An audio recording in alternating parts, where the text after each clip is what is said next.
Hello beautiful people, welcome or welcome back to another channeled message. My name is Zoe. If you're new here, welcome in. I hope you're having a beautiful day, and if not, I hope today's message helps uplift you or just gives you the clarity that you need to go throughout your day in better energy. So let's go ahead and take a deep breath before we dive in.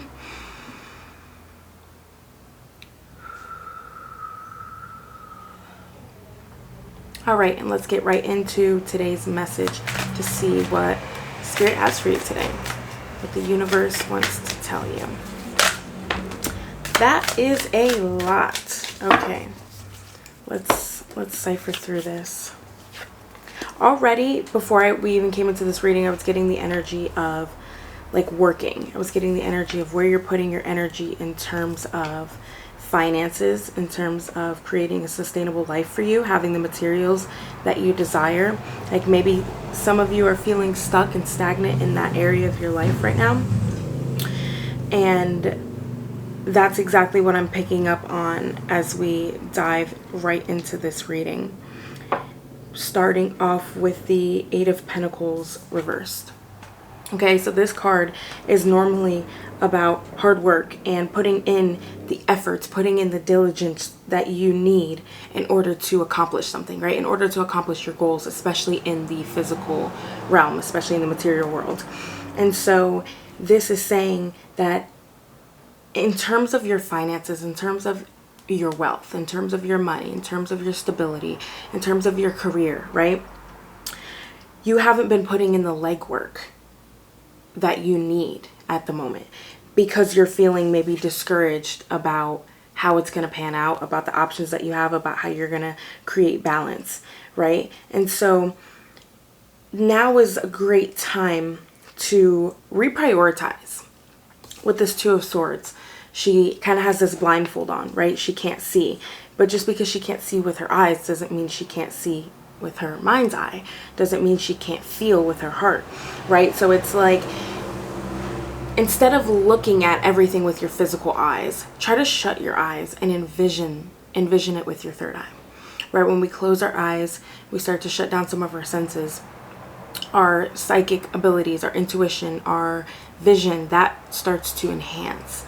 So if you can close your eyes and get a clear picture on what you desire materially, what kind of career you would like to be, what kind of house you want to live in, how much money do you want to make, what do you want to do with that money, how do you want to spend your time, how do you want to give your energy to the world and receive something, right? So it's like this practice of closing your eyes and remembrance of what you're here to do, how you're here to create, and how you're here to create a stable life for yourself and have a stable life because you deserve a stable life.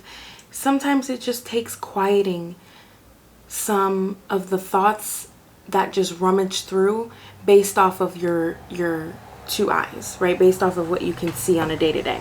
Because when you just use your eyes and you're just like, this is what I see, this is how I get from A to B, right? And it's just with your two eyes based off all of these understandings, then there's kind of this door that closes for new opportunities that you're not seeing because there's only two ways of thinking about how to get there. So in order to like get into this mode of creating, in order to get into this mode of diligence, of working hard towards your dreams, towards your career, towards the finances that you want, go back into yourself, go back into this reflective meditative state and get a clear vision on what you desire materially, right? And you can create a vision board to help you with this. You can write affirmations. Like there's so many different things, and vision boards are obviously really good. Vision boards, mood boards, anything like that are so good because you can visually see it. Then when you open your two eyes again, your two eyes are like, okay, cool, this is the goal. And then you can start taking step by steps, little steps every day to get there, right? Back to the Eight of Pentacles. Then you can begin putting in the work needed to master your own reality, right? To master your finances, to master your material world. And then we have the sun following it. So can you focus? The sun the sun is saying, like, yes, you do deserve this. Yes, you do deserve what you see in your eye, in your mind's eye. You do deserve to feel this complete love and joy and expansiveness and vitality when it comes to life. Like, you are worthy just because you are. Okay? I know that that's right. That's hard for us to hear sometimes, because we feel like in order to be worthy, we should have already achieved a million things, or we should be amazing in this area, in this area, in this area. And that's the only way that we're worthy of having good life, or of getting the love we want, or of getting the money we want. But you are worthy just because you are. And the only option for you now, the only thing that you need to do, is get a clear vision of what you desire. Hold that vision in your heart. Hold that vision of expansiveness. Hold that vision of joy. Hold that vision of like complete freaking fulfillment. Hold that in your heart, and start moving away from anything that's not serving that vision. Right? Start moving out of the turbulence, out of the rockiness, out of the instability, right? Out of the mental space that keeps you feeling like you don't deserve this. That keeps you feeling like, I haven't done enough. I don't know where I'm going, so I don't deserve this happiness. It's not true. Those moments in your life only gave you the lessons and the knowledge and the understanding where you are. Even if it was like a lesson of like, hey, I know that this is not something I want to do again, then okay, take that lesson and start moving into who you want to be, what you want to do, right? So walking away from, we're here at the Six of Swords now. You are walking away from these old thoughts, these old ways of being, these old patterns and behaviors. You're walking away from that because you're headed towards something that's so much bigger than you can possibly see right now. And even if you don't have it all completely aligned the way that you want, even if you don't feel like you're a master in, the areas of your life that you thought you would have mastered by now, and what is that, 10 per person now? Like, I don't even know anymore. Even if you don't feel like you've accomplished everything, this new area of your life, excuse me, this new area of your life is going to open up more doors for you to feel like you can start really expanding your energy and accomplishing new things. We have the Three of Wands coming in right after. And that's saying, once you leave this space of dreariness, of heaviness, of toxic patterns, toxic behaviors, toxic ways of thinking, feeling like you're not good enough, right? The Six of Swords is all mental energy.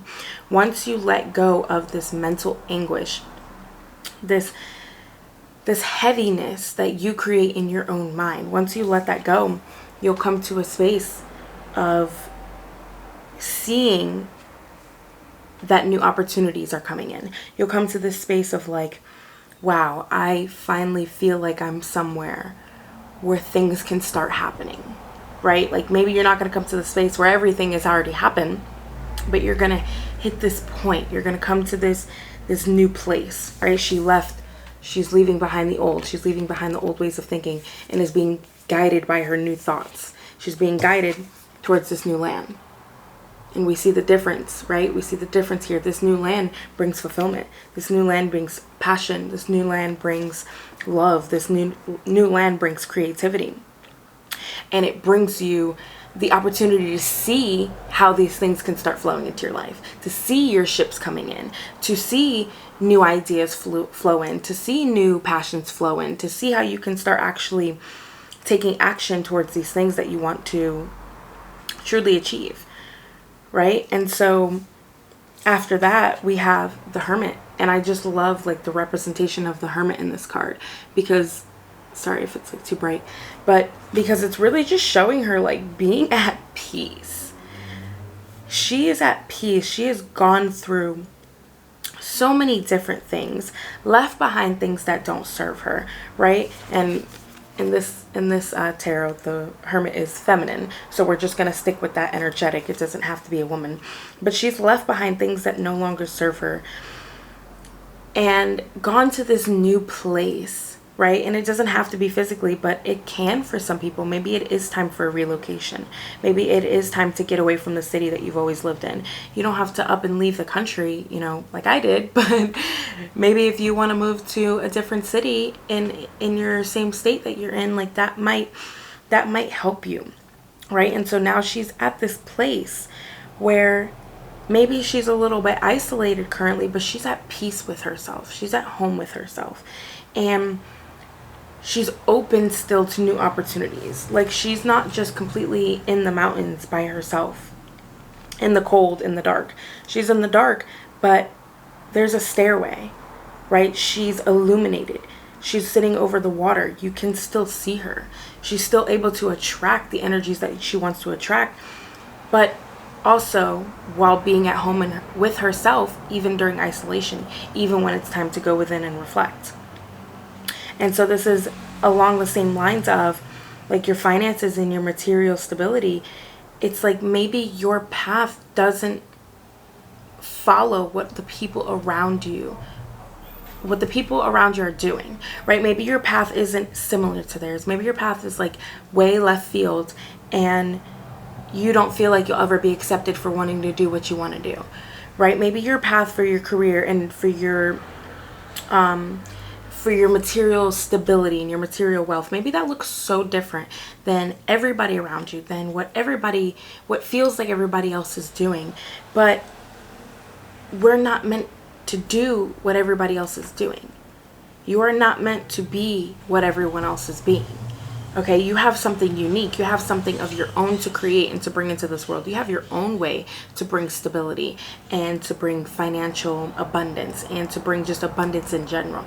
And that can look different for everybody. That can be a lot of money for somebody, and that could just be, you know, having a little cottage in the woods and tending to nature instead and growing herbs, and that's your abundance. Like, it doesn't have to look like everybody else. And again, with this hermit energy, it's like, come to peace with that. Come to terms and accept that what you desire is for you and only you, and no one else has to validate that. And even when we think that no one is going to validate that, even when we think that everyone's going to think we're crazy and we're going to end up alone, that's never the case. Usually it just means that we start attracting different energies that do align with our new path, right? We start attracting different people, different communities, and it's even more beautiful because you're like, whoa, like I'm being myself and I'm not just neglected, right? I'm not just by myself in order to be myself. There are people who are out there who are like me too. There are people who want to engage in what I'm doing, who are interested in what I'm doing, who are interested in how I'm creating in this life. Okay, so the fear of being alone and of not being loved or not being in community, like, it's time to let that aspect go too, because you're never going to achieve that abundance and that success that you desire to achieve if you're holding on to this idea that you're going to be rejected or that you're going to end up alone. Because we're communal, you know, we want to be in community, we want to be loved, we want to be accepted, we want to belong, and that's okay, and you will have that. Oh, that one went flying. Okay, so I had a feeling this card was going to come out during this reading. So then we have the Two of Wands. Okay, and the Two of Wands is talking about envisioning something greater, right? Envisioning something greater, but still kind of like allowing something to hold you back. Still feeling like you're kind of stuck in this one position. Okay, so with this energy, it's all kind of going back to get that vision in your mind's eye and then start making a plan to actually make it happen, right? Like, if you want to relocate, start making a plan to make that happen. It doesn't matter if it's going to take you a year. It doesn't matter if it's going to take you a month. It doesn't matter if it'll take you 3 years. If you want to move somewhere new, start putting that plan into action now. Don't allow your current circumstances and your current situation make you feel like you are completely useless and can't do anything. And I am sorry if you guys can hear that. One of the my roommates, I live in a communal situation, one of my roommates is now playing guitar, so I will try to finish this reading up. But like, you don't want to get stuck in the planning and the visioning phase and not plan what you really want. You don't want to just talk about it and write about it and dream about it and not take action, okay? The best thing I've heard that helped me manifest my dreams more is it's the law of attraction, right? Like you have to take action in order to attract what you desire, what you're dreaming, what you're envisioning. So this is a good way to like get that vision in your head, write it down, create the vision board, right? Like she's got a picture of like a little bus, she's got the globe, create the vision board so that you can see it with your two eyes, and then start planning how to actually make it happen so that you don't stay stuck in the same place. So that you don't stay stuck and a year later you wake up and you're like, wow, why didn't I go after this? Why didn't I go after this job? Why didn't I go after this opportunity? Why didn't I go after the chance to move? Right? Why didn't I explore this creative project? You don't want to wake up from a year from now with this book of dreams and regret as to why you didn't do any of it. Okay, so take action. And if anybody wants help taking action, you can work with me one-on-one. I offer pre-recorded tarot readings, and I also do live Zoom sessions. So we can do a Zoom session where we go through some healing. I go through healing with you and help you move through some of the energy that's making you feel stuck, and then also helping you to apply practical methods moving forward, so that way you can take that clear energy and now make space for something new and begin to attract the new by taking action. Okay, so if you want to work with me, all of the information will be in the description box below, as well as offers for daily tarot cards. I will send you one card every single morning for $10 a week, and that'll just help you go through your day with more clarity, with more ease, with more grace. And let's see if there's any oracles that want to join today before we completely finish off this reading. Again, if you want to work with me, the information will be down in the description box below, along with my email. And please do not allow anybody to reach out to you. I will never reach out to you, so don't allow anybody to pretend to be me, because they are not me. And if this message is resonating with you so far, please let me know in the comments below. I'd love to hear your thoughts. So the final message that we're going to pull... No, I'm sorry, I'm not feeling that one. The final message that we're going to pull is from the Heart Oracle. And this one is saying simply love. And what I'm getting from this card is to love yourself, to love your younger self specifically, to love the part of you that is a dreamer, that is an envisioner, that has these big goals, that has this grand desire that it feels like in your heart, right? And sometimes we make things bigger than they really are. But the little you thinks that that's like massive, right? If I could own a cottage in the woods and like just have herbs and flowers growing everywhere and harvest them and blah, blah, blah, blah, like that is massive for little you. Okay, so it's like, give your inner child the love that they need to be able to feel like they can fully express who they are. You need to give them permission by loving them unconditionally, right? Through all their faults, through all their whatever the case is, through any of the hardship, through any of the traumas, you need to love them completely, because they're the ones essentially that guides you towards your dreams. Because we have had these dreams, right? You have had these dreams and these desires since you were a child, and you're now in the phase where, okay, it's time to see how I can actually make that come true. So love the little part of yourself that wants to be a dreamer, that wants to achieve those dreams, and give them space to start creating it and to start making the magic happen. All right, so that is the end of the reading. I hope the music wasn't too loud. If you did hear it, I hope you enjoyed it. And I hope to see you guys in another reading. Thank you guys so much for tuning in. You have a great day. Bye.